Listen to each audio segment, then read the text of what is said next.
So today we are going to tackle a concept in Java called generics. Okay, so let's get to it. Uh, Generics is a way to augment your classes, with data types before they are actually created, right? So for example, let's say you want to create a class called a holder class, right? And you don't know upfront what data type this class is going to hold. So I'm going to call it holder. Okay, and I don't know upfront what data type this class is going to hold, but when I want it, I want Java to return it to me, right? So let's say, for example, I didn't do it with a generic data type, but I used a particular data type. So I would say get, and I would say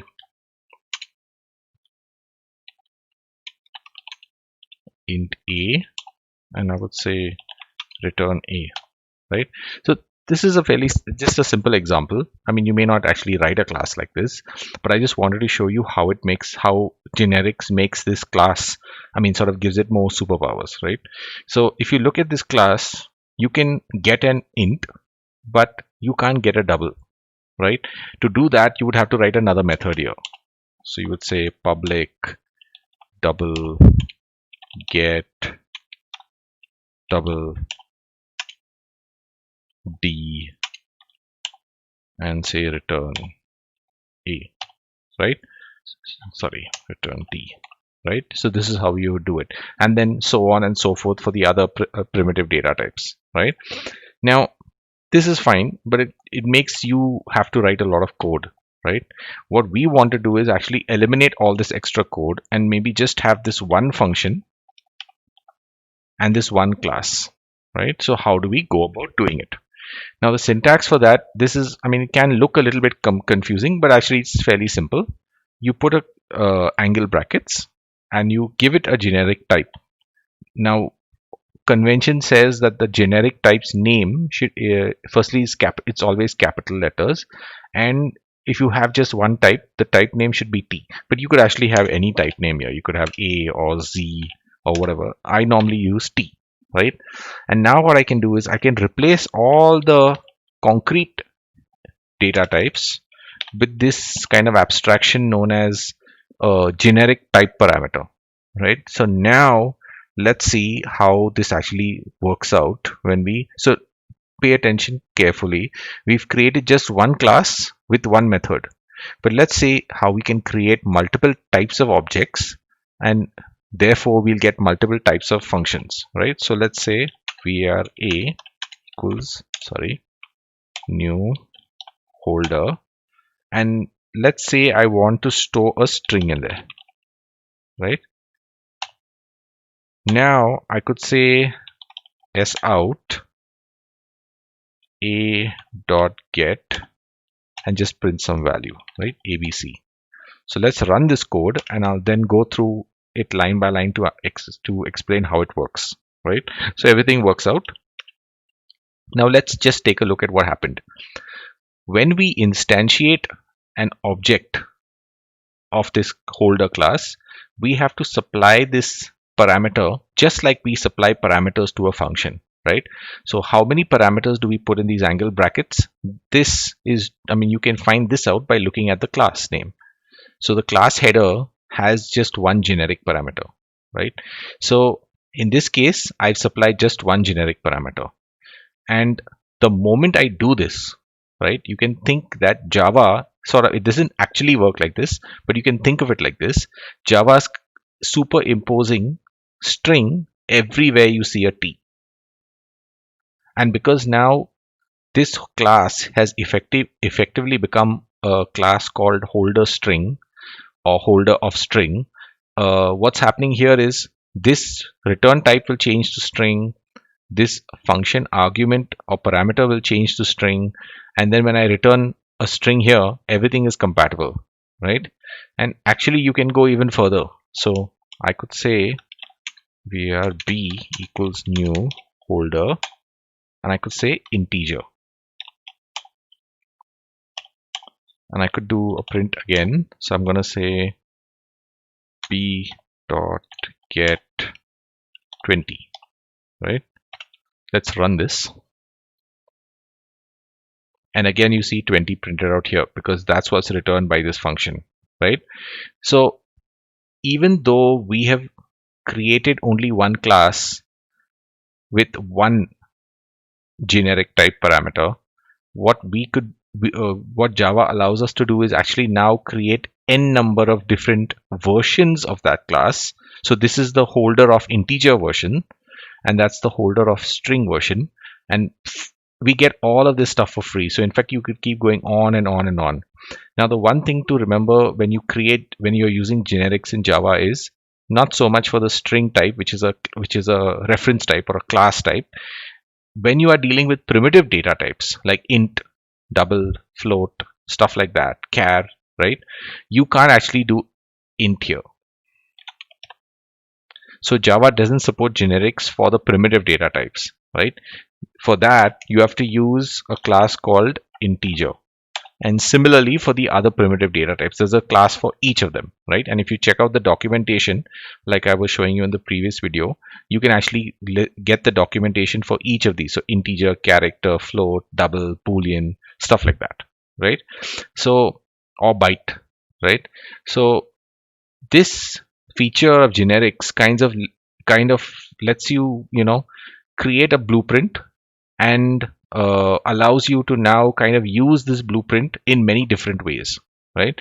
So this is a very basic walkthrough of generics. Now, kind of like one of the obvious questions you could ask is, can this holder class be generic over just one type parameter? And actually the answer to that is no.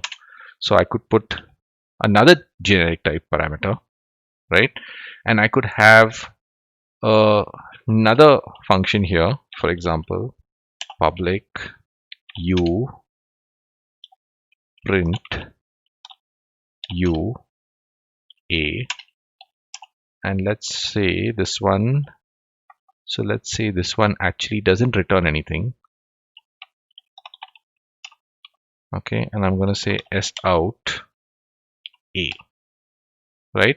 So now what's going to happen is, why am I getting this? The related problems are on usages, right? So if you look here in our main function, we've created, when we go to create the holder object, we've only given it one generic type parameter. So we'll change this soon. Okay, so don't worry about this. We'll get to it soon. But now what you notice here is I've got a class called holder, which is now generic over two parameters, right? So you don't really need to get confused about this. It's not like a big deal, right? The only thing you need to understand is these type parameters map directly to things within the class itself, right?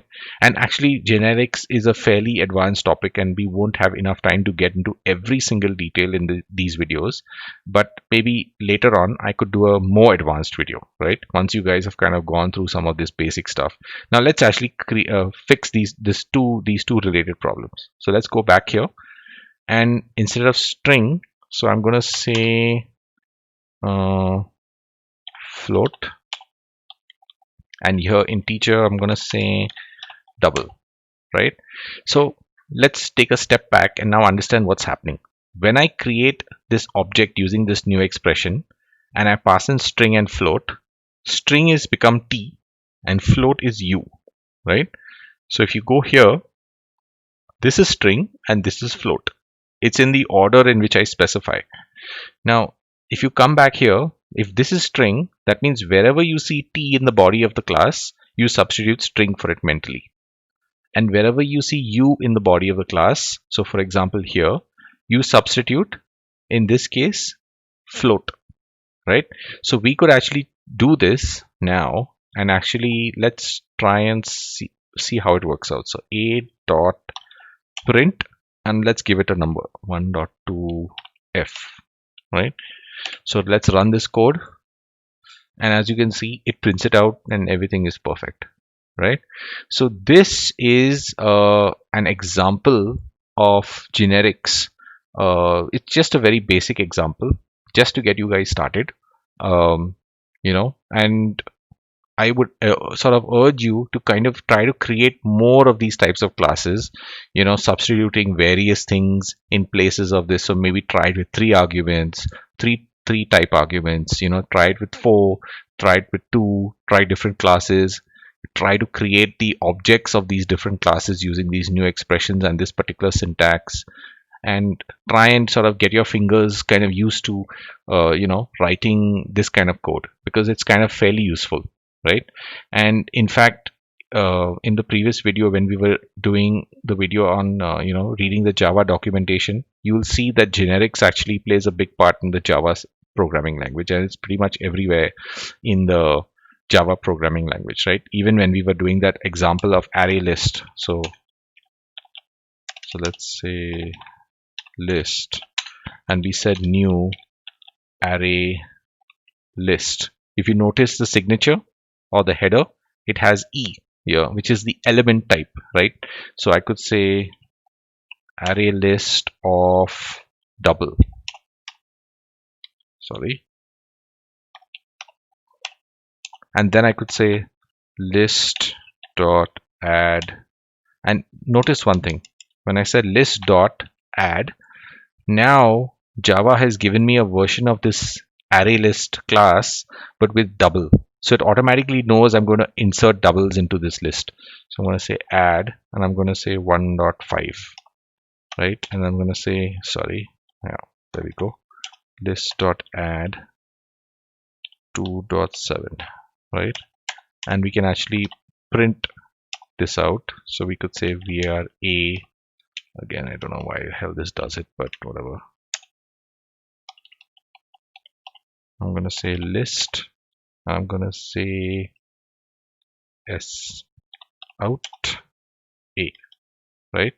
So now let me change this to v, okay, because a was already taken up here. And let's run this code. And now what you actually see here, oh sorry, my bad, should have been v here. That's why you got these two funky looking things. There you go. 1.5 and 2.7 get printed out back down here, right? So this is how Java uses generics to actually make it, sort of help you to write less code but mean more things. Okay, so try and practice some of this kind of stuff, and I'll see you in the next video. Thank you.